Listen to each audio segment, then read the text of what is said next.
You're turning in 10-minute bulletin of Binh Phuoc Radio, television, and newspaper. You're with me, Bích Thủy, and here are top news of today. Prime Minister called for support for those affected by Typhoon Yagi. Vietnam targets developing green steel product. Binh Phuoc province determined to fulfill 2024 goals. Tourism revenue reaches nearly 662 billion Vietnam dong. And now our details. 2024 is a critical year for Vietnam to accelerate progress and ensure the successful completion of the 2021 to 2025 Socio-Economic Development Plan. For Binh Phuoc Province, by the end of July, its department and local agency had completed 34 out of 98 tasks outlined in the Provincial People's Committee Action Program. With the guiding principles of discipline, responsibility, proactivity, timeliness, acceleration, creativity, and sustainable efficiency, the People's Committee of Binh Phuoc Province launched an action program at the start of the year. This program outlines 12 key solution groups and 98 specific tasks to ensure the effective achievement of the province's socio-economic development goals for 2024.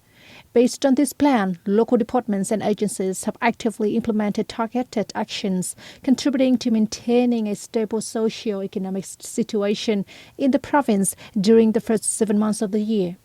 For the remainder of 2024, the provincial authorities will focus on finalizing and submitting revisions to Binh Phuoc's provincial master plan for the 2021-2030 period with a vision towards 2050. Additional priorities include intensifying tax collection efforts, accelerating the disbursement of state investment capital, providing support to resolve difficulties for businesses, and continuing social welfare policies to reduce poverty and improve local living standards. Also, on the local front, as 2024 enters its final month, Binh Phuoc Province tourism industry has shown strong signs of recovery, reflected in both visitor numbers and revenues. As of the end of August, Binh Phuoc had welcomed over 1.2 million visitors, including nearly 10,000 international tourists, marking an 87% increase compared to the same period in 2023. According to official reports, tourism revenue for the first 8 months of the year reached nearly 662 billion Vietnam dong, almost double the revenue generated during the same period in 2023. With this positive momentum and ongoing promotional campaigns for Binh Phuoc tourism, the remaining months of the year are expected to be busy, further contributing to the province's socio-economic development.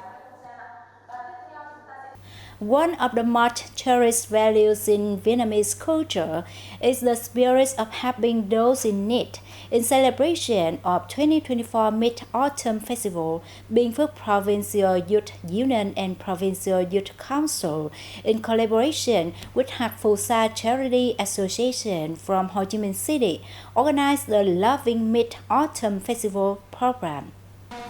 As part of the program, 1,200 Mid-Autumn Festival gifts and 10 scholarships were distributed to 1,200 children across the province.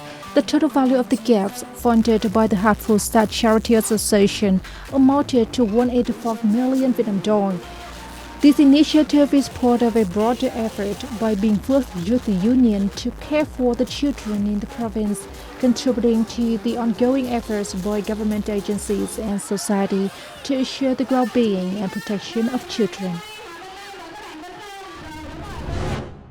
Binh Phuoc's bodyguards have long supported disadvantaged families and students, maintaining programs like the Loving Rice Jar, which provides livelihood assistance to ethnic minorities and struggling families. Notably, the Supporting Students to School and Adopted Children of Bodyguards program have enabled many underprivileged students living in the border areas to access education and integrate into the society.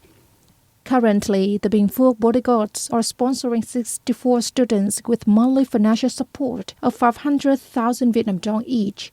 Additionally, they are directly caring for 9 children, helping them attend school.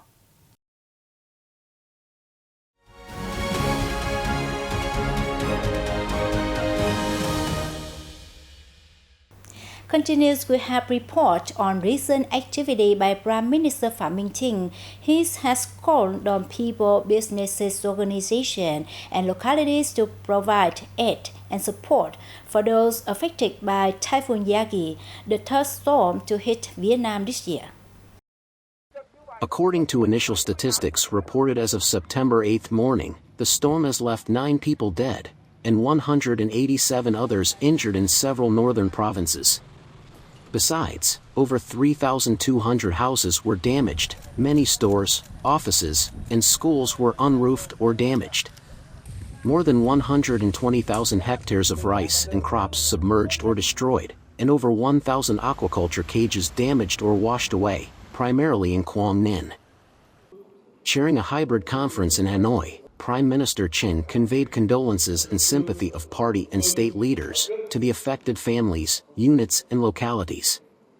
The government leader announced that he and deputy prime ministers would personally visit affected areas to oversee recovery efforts following the conference. He instructed sectors and localities to conduct thorough assessments of fatalities, injuries, missing persons, and material damage to ensure timely assistance. On the same day, Prime Minister Phạm Minh Chính arrived in Quang Ninh province to inspect the storm prevention and the addressing of the aftermath caused by Typhoon Yagi. The Prime Minister visited and met with local authorities and people in Ha Long City and Han Gai City to grasp the situation. As of September 8, 4 people in the province died, 157 others were injured, while more than 19,500 houses were damaged, and dozens of water transport vehicles, tourist boats, and fishing boats were sunk or drifted. Working with the leaders of Quang Ninh, Prime Minister Chính praised the leadership and direction of the party committees and authorities at all levels of the province in storm prevention. He requested the province to soon stabilize the situation, to facilitate production in people's lives, take care of the injured, and continue searching for the missing. In addition, the province must prepare all necessary measures to prevent floods, landslides, and ensure traffic and education activities. The government leader also called on the entire political system and people to join hands to overcome the consequences of the storm. And move to economy, Vietnam plans to develop green and energy-saving steel products and increase the market share of domestically produced steel to gradually replace import. Those goals are stated in the draft of the strategy on developing Vietnam's steel industry until 2030, with a vision to 2050, which the Ministry of Industry and Trade has developed to submit to the government for approval. The strategy is expected to be approved in September. It will guide state agencies and localities to build mechanisms and policies, and to manage the development of the domestic steel industry. The strategy will help steel enterprises develop their long-term and short-term business development plans in harmony with the development of the industry and product development strategies.